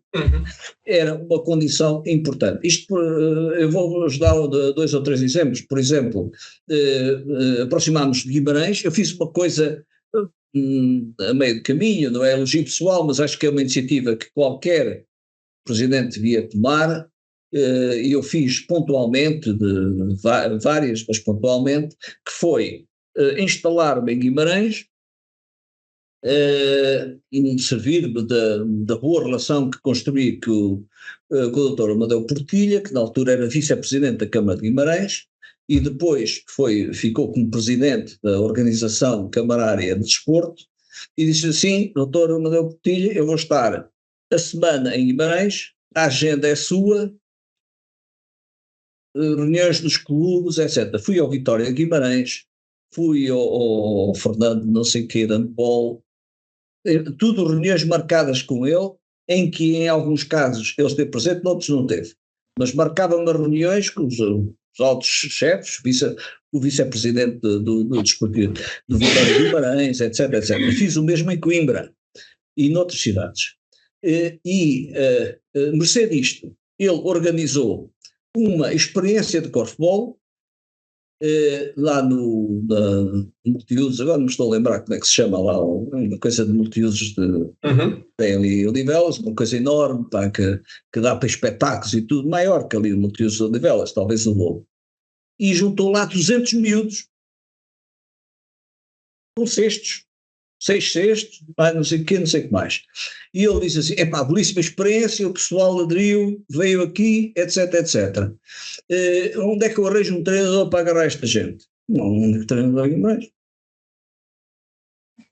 Professores de educação física para, digamos, a regulação que estes centros de competência das câmaras têm não serve como carreira para formar. Portanto, ou seja, podem-se arranjar miúdos, podem-se arranjar clubes, depois não tens técnicos para alimentar as secções dos clubes. Portanto, e nós aspirámos a fazer isso com os professores. Nós fizemos variedíssimos cursos em Braga, em Aveiro, em Coimbra, em Cascais, e por aqui, em vários, com muito sucesso, em que às vezes a inscrição fechava a 30 e tivemos de fazer 2 cursos. Portanto, há várias destas localidades com 60 professores de educação física, Barreiro, Grândola, etc. Portanto, o que falta é o passo seguinte, não é? Como é que estes professores, ou pelo menos alguns destes, não terão de ser todos, não é? Conseguem criar um grupo-equipa que permita, nem que seja participar em algumas competições. Mas os grupos e equipas estão fechados pelo articulado do programa escolar.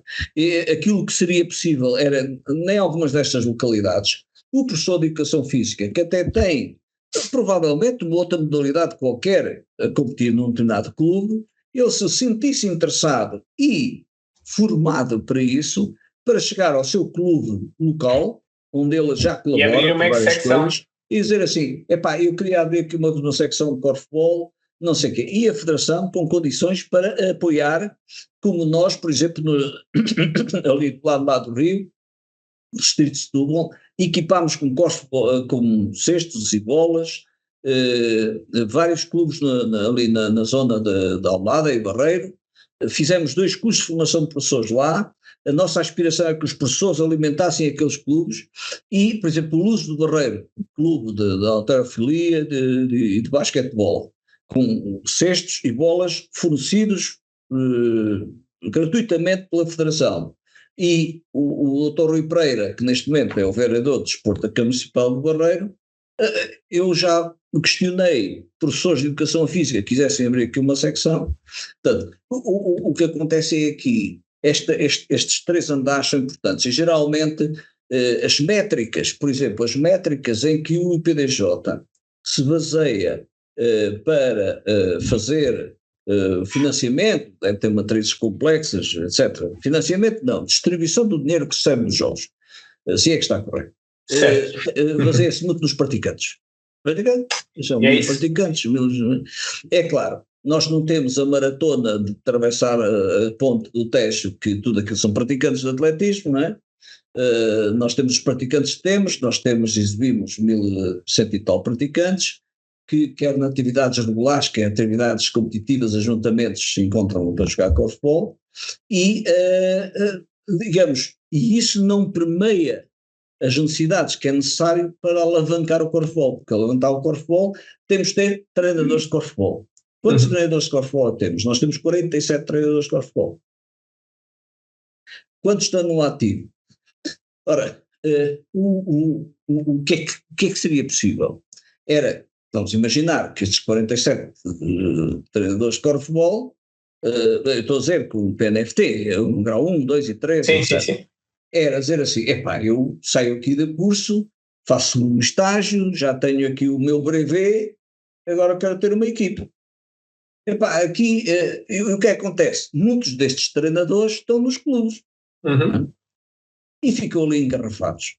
Ou seja, tenho quase a certeza, agora não posso dizer, mas não sei de cor, mas o Cranachito tem uma data deles, os Lombos têm uma data deles, não sei quem tem uma data deles, e que apesar de se terem formado como professores, na medida em que o clube tem as equipas que tem, não é? O clube não vai tem um treinador, mais uma equipa, não?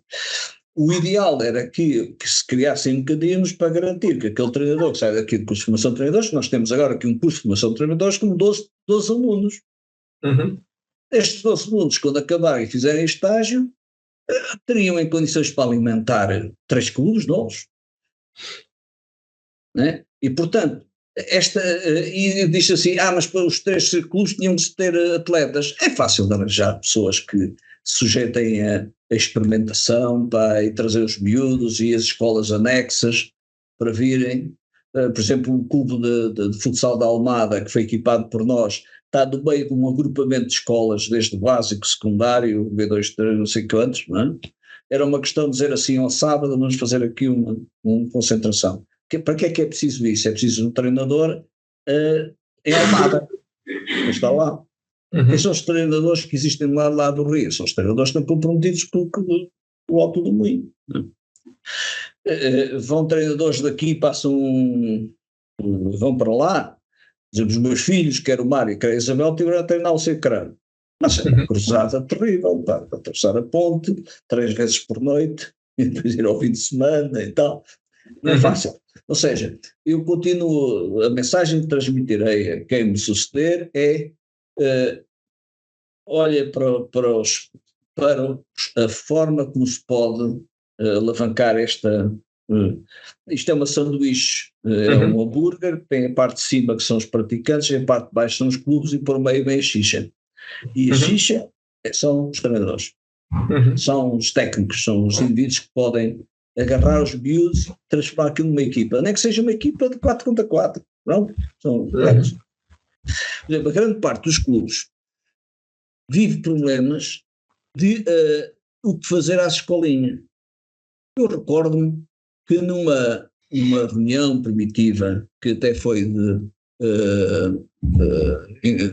muito facilitada pelo Walter, na altura, que havia a pretensão de transformar o Casca em Quinta dos Lombos, eu tive uma reunião com o engenheiro Jorge Vieira, que é o presidente, era à altura, não sei se não é, presidente de Quinta dos Lombos, e, enfim, numa conversa entre gestores, o que ele me contou é que, de facto, as grandes pirâmides de base do basquete, por exemplo, e daquele caso Quinta dos Olmos tem uma grande presença no basquetebol, não é? O feminino e do futsal. Quando eu adquiro jovens para o basquetebol, é fácil ter lá 200 dentro de treinar. Em determinada altura eles vão crescendo, não é? E cá no cimo há 2 equipas, uma ou 2. E o que é que vai acontecer a esta mole que chega ali aos 15 anos em top e que não tem expectativas de se dedicar a outra prática desportiva? Sai do acabar a sua prática desportiva, se calhar vai se dedicar ao pádel, sei lá, pronto. E que o futsal é a mesma coisa, o futsal é muito popular, junta-se muita gente, mas depois, quando chega ali a defender as cores do clube, são 2 ou 3 equipas, que são, não sei qual é o plantel de uma equipa de futsal, são 5, 10, 20, 30.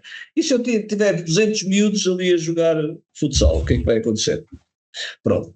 E nesse particular, o transfer do korfball é um transfer muito fácil, quer para miúdas, quer para miúdos, por 2 razões fundamentais. Em primeiro lugar, o korfball não cria exigências à partida de morfologia física, porque baseia-se na distribuição de bola. É evidente que quando subirmos no escalão de responsabilidade, há ali muita deslocação, há muita resistência, há muita potência muscular, etc, etc. Mas das suas bases de formação, até o menino gordinho que não consegue correr 10 metros pode jogar korfball e se calhar tem uma enormíssima habilidade para acertar no cesto. E em segundo lugar, é muito fácil de aprender a jogar. Veja-se bem, nós temos 600 praticantes de korfball adaptado à deficiência intelectual e eles aprendem a jogar em 20 minutos. Fazem ali jogos, que não dá gosto de ver eles jogar.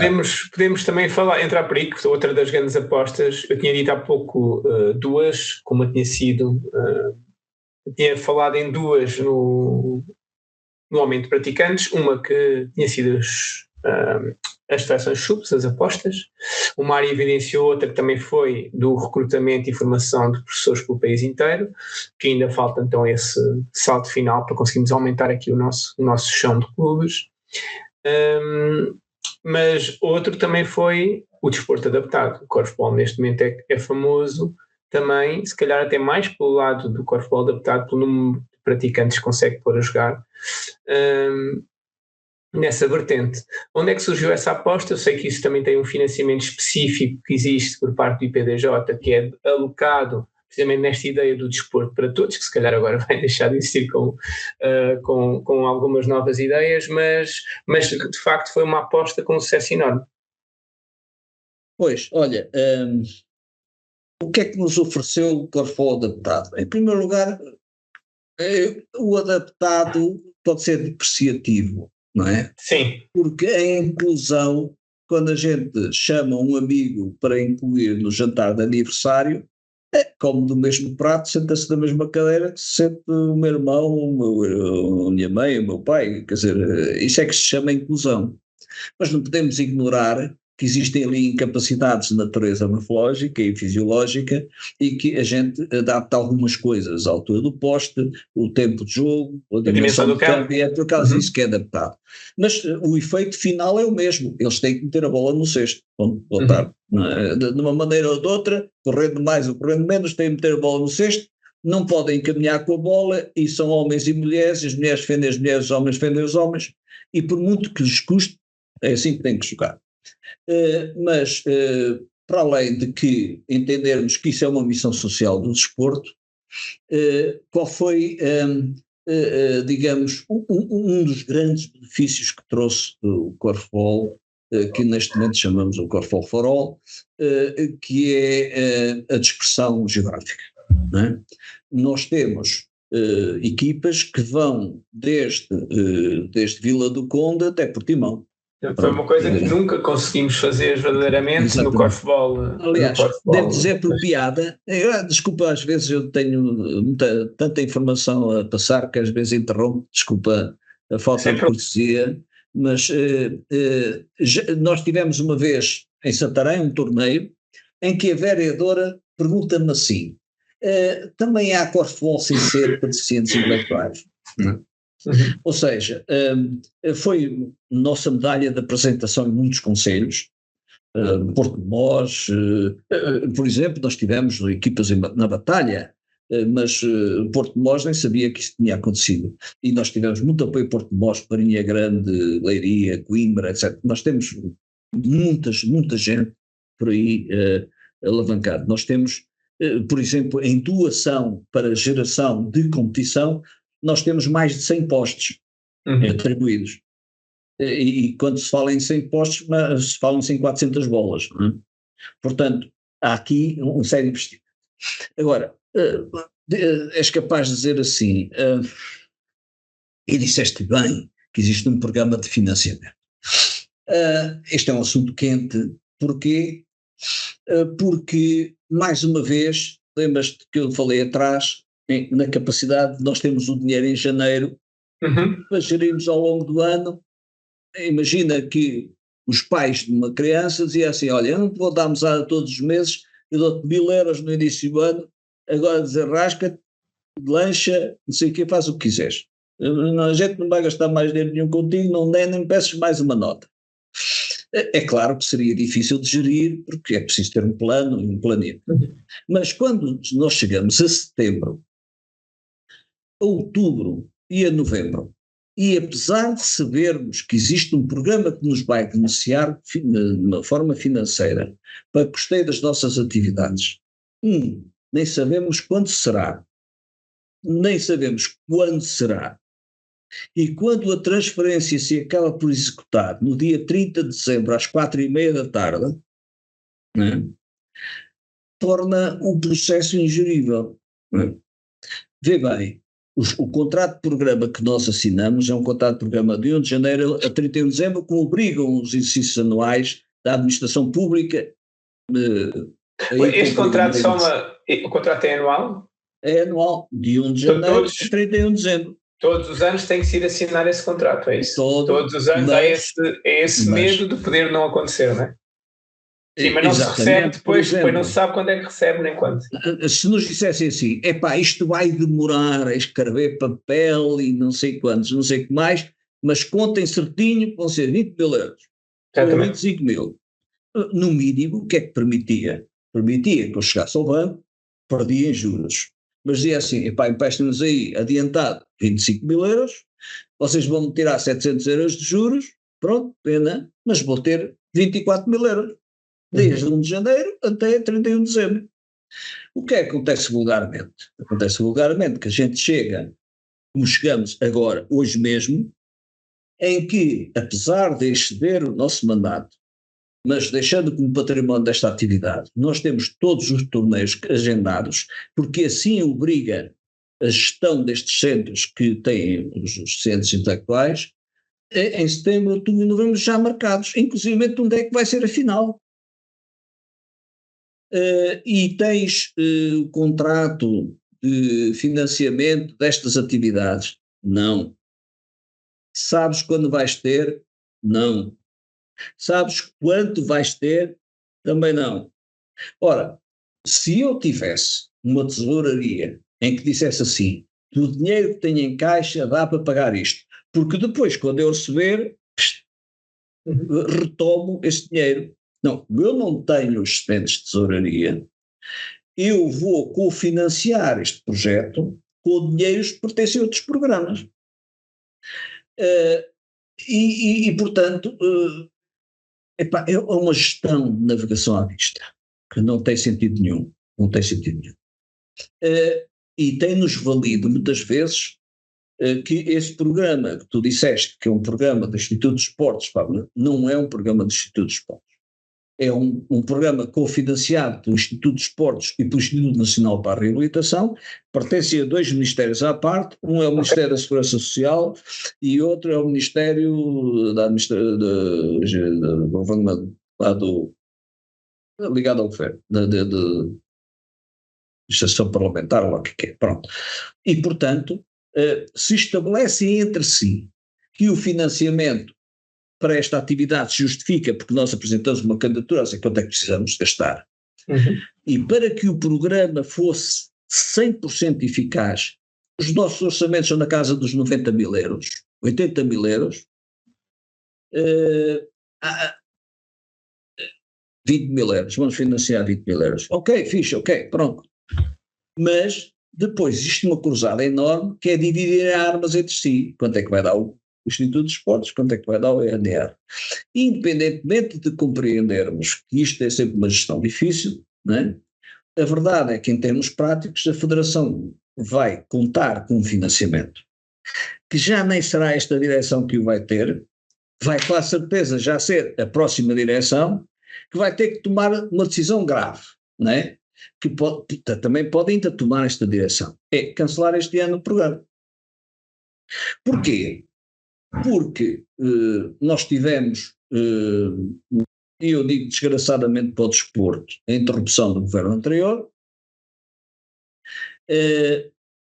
Não vou discutir aqui se quem é melhor político, quem é pior político, para aqui não sou ouvido nem achado, mas porque interrompeu um processo que as federações desportivas em ano olímpico estavam a contar como seguro, completamente suave, a contar com os processos que estavam estabelecidos a priori, com expectativas transferidas pelo Presidente do Instituto de Esportes, com o anterior Secretário de Estado, etc., é assim que vai ser, não sei o quê. De repente chegamos a março, boa tarde. E como é natural, quando existe um novo ministro, um novo Secretário de Estado, etc., quer refazer a casa. Ora, os processos contínuos não se compadecem com interrupções. E não há dúvida nenhuma que o Secretário de Estado está no poder dele. Dizer assim, vou fazer um plano estratégico para o desporto que me anunciou que vou apresentar no final do ano. E até lá. Pronto. E, portanto, poderá esta direção ainda tomar uma decisão. Eu vou pôr esta decisão em cima da mesa e quero ver o Zé Pavoeiro, que é um homem que lidera, diria, sem exagero, tudo quanto é as maiores valências para desporto adaptado em Portugal, é membro do Comitê Paralímpico, da Associação de Ciências das Forças Armadas, é vice-presidente aqui, é vice-presidente da ANDI, da Associação Nacional de Ciência Intelectual, etc., portanto é um homem que está neste patamar, e a presunção da PAL é suster isto até ao limite. Não comem santos, comem um queque, pronto, seja o que for, vamos reduzir os custos ao máximo. Mas o meu aconselhamento é cancelar o programa. Para a decepção enorme desta gente, porque são 600 pessoas que necessitam de uma prática alimentada. Nós entramos hoje em dia nos pavilhões, vocês que participaram nessas atividades, mas nós temos atletas, e podemos chamar atletas de percepção, há ali uma franja de 40% que estão sempre a mudar, mas há ali 60% que já estão connosco há anos, e que correm para o nosso lado a abraçar-nos com a emotividade que lhes é peculiar, com expressões fantásticas de adorar, de querem jogar à bolinha e nas instituições onde eles têm equipamentos de todas as instituições, eles a única coisa que querem é jogar corfball, não é? E dar-lhes um gap, e tu que andas nessa onda de estudar a educação física e o comportamento humano, dizer a uma pessoa desse género, olha, desde o que aconteceu com o Covid, desde 2023 até 2025, olha, ficas de férias. A reatividade a uma retoma destas pessoas que têm que ter uma prática de habituação, que é muito importante também para a saúde deles, decai em flecha, não é? E, portanto, pode acontecer que encontremos um regime para o corfball adaptado, primário, até porque há instituições que depois deixam de contar nos seus planos o corfball um ano e para o próximo ano. Já não é fácil recuperar. Portanto, isso está em causa neste momento. Sabemos hoje que o Instituto de Esportes, o novo Secretário de Estado estabeleceu novos critérios para a atribuição destes valores. Entretanto, cai o Instituto de Esportes, há de haver um novo Instituto de Esportes, e o novo Instituto de Esportes, das duas uma, ou põe em execução as candidaturas, ou ainda em setembro vai consultar as federações sobre os tais critérios que lhes foram passados pela nova chefia do desporto. Ora bem, consultar as federações esportivas em mais 15 dias, mais um mês, portanto chegamos a outubro, aí está o parecer das federações esportivas sobre os critérios. Então agora vamos abrir as candidaturas demoram 2 meses. Portanto, nós estamos por um financiamento que dificilmente antes de novembro, dezembro existirá. E até lá quem é que faz despesas sobre isso? Uhum. Uhum. Portanto, eu diria que estas preocupações de gestão, reparem, em nada do que nós estivemos a falar aqui, já estamos aqui a falar há bastante tempo e agradeço-vos este fórum de reflexão, não tivemos a falar das nossas competições. A nossa malta joga bem, são competitivos, são bons no ressalto, são bons a marcar cestos. Se jogar, essa é uma área que o Corfball cumpriu raízes desde que se fundou em Portugal. Os treinadores animam a malta e criam as equipas, ganham num ano, perdem no outro, for. Mas tudo o que nós fizemos, tivemos a falar até agora, é a montante disso. Não é? Uhum. Nós temos a nossa fábrica de cerveja a funcionar impecavelmente. Quais são as principais preocupações para o futuro, Mário, depois destes 13 anos? Para o futuro da modalidade? Olha,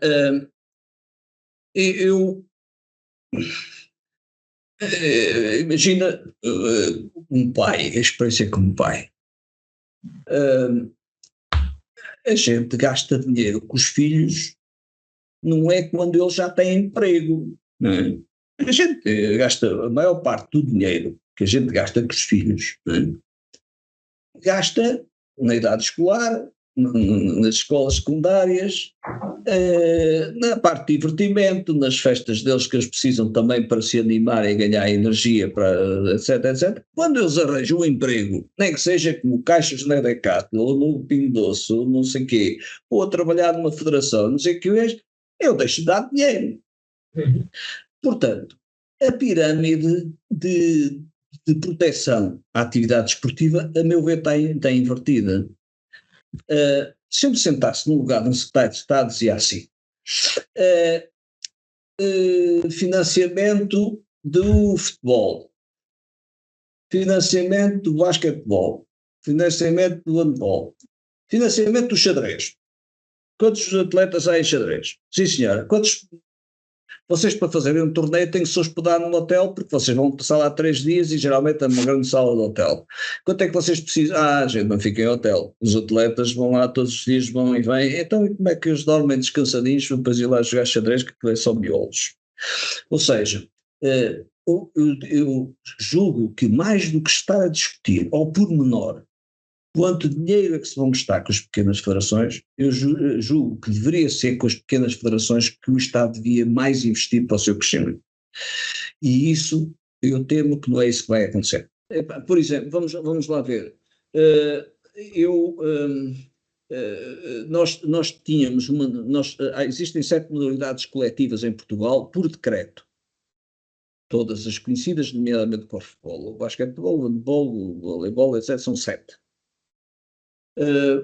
O corfball não precisava ser uma modalidade decretada numa escola. Porquê? Porque o problema do professor de educação física, a partir do momento em que o ensina disto, é que em todas as classes de educação física tem rapazes e raparigas. Portanto, eu não teria sequer que decidir se vou jogar corfball ou não vou jogar corfball. Eu tenho que ter sempre a opção de corfball. Diz-me assim, mas desporto escolar, eu vou-te dizer, da minha opinião pessoal, e fica aqui como pessoal, e assumo a responsabilidade do que digo, eu não vejo nenhuma importância no desporto escolar. No desporto escolar, existem ali uns grupos e equipas, alguns, vão jogando entre si, fazem 2 torneios nacionais e acabou. Eu vejo uma grande relevância no desporto nas escolas, não é? É a prática desportiva das escolas, as capacidades dos agrupamentos fizerem torneios entre as escolas, entre as turmas, dentro das turmas, pôr aquela malta a jogar. Não é? Agora, haver ali alguns tempos em cotas de pessoas que vão ter a capacidade de treinar umas equipas, depois têm dinheiro para pagar o transporte para ir jogar uma vez em março e depois outra vez em maio nacional, a mim parece-me que a capacidade é estreita. E o corfball nunca mereceu, do lado da gestão da área da educação, o respeito que devia ter. Nós, em 2012, pedimos à Direção-Geral de Educação que nos conseguisse fazer um inquérito às escolas que estavam apetrechadas com equipamentos de corfball, independentemente de ser equipamento antigo, novo, não sei o quê. Estas coisas ficam sempre assim muito escondidas, porque a proteção de dados não dá para a gente ver quais são as escolas, etc. Mas os números andavam à volta de 400 escolas em Portugal que estavam completamente equipadas com corfball. Em teoria, se mais não fizéssemos, temos 400 escolas em que as pessoas de educação física, só se não quiserem, é que não fazem uma prática nas aulas de educação física, interescolas, interturmas, etc., de corfball. Uhum. E isto é que me parece que pode gerar várias coisas. Uma educação pela cidadania, por facto do corfball, um aluno que nasça e que faça corfball, é impensável imaginá-lo ser protagonista de violência doméstica. Porque a mulher que tem em casa é um igual, que nasceu assim. Nasceu, praticou assim, não é? E, portanto, o corfball é, de facto, um instrumento de cidadania. E nós não conseguimos que a Direção-Geral de Educação, nem sequer o desporto escolar, assumissem isto como sendo um instrumento que não favorece o corfball. Isso foi sempre visto, atenção, quando se chega ao desporto escolar e se diz gostaríamos de nos vermos mais privilegiados pela Direção Nacional de Desporto Escolar. É sempre visto como uma espécie competitiva, como se estivéssemos a vender cerveja Sagres ou cerveja Superboc. Eu estou nas tintas, eu não ganho mais nada. Eu não ganho mais nada por causa de ter 400 escolas a jogar. Não ganho nada. Não é? Encontrarmos aqui a noção de que o corfball é um instrumento de educação. Não é? Acho que com essa mensagem, acho que podemos ir fechando. A conversa também já vai longa, Mário. Sim, podemos. Acho que temos que fazer uma parte 2, não é? Acho que ficaram aqui ainda muita coisa também para conversar. Mas repara, de facto, aquilo que eu fui sempre apresentando foi a minha visão, que não tem que ser a lei, não é? claro. Tem a vantagem específica de não ser um mandato de 4 anos e há aqui um indivíduo que, quando se sentou e se levantou, não sei o quê. É uma experiência de vida ao longo do tempo.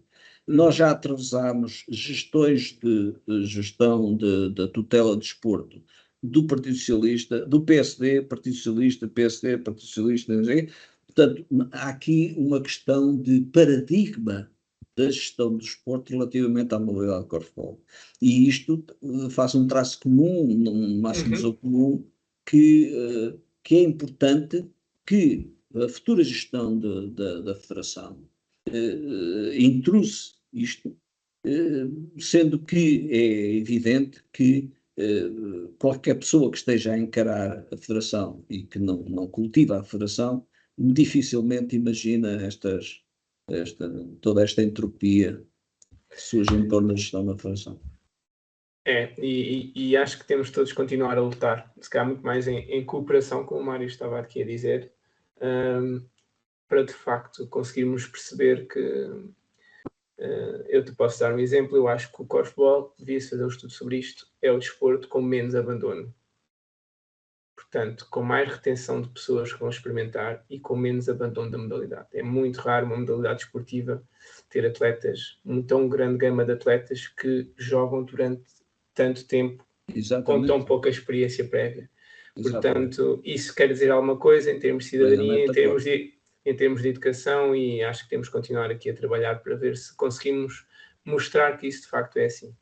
Claro, Portanto, fica aqui a sim. promessa de uma segunda conversa para continuar. Resta-me agradecer, aceitar o aceito convite. Não sei se o Mário quer dizer mais alguma coisa para fecharmos, Não, alguma eu mensagem. queria agradecer a vossa iniciativa e a oportunidade para aqui de algum tempo da noite a cair, aproveitar para refletir aqui no meio das nossas preocupações, continuo de facto no sentido daquilo que eu estava a dizer, que temos que estar a gerir o ingerível.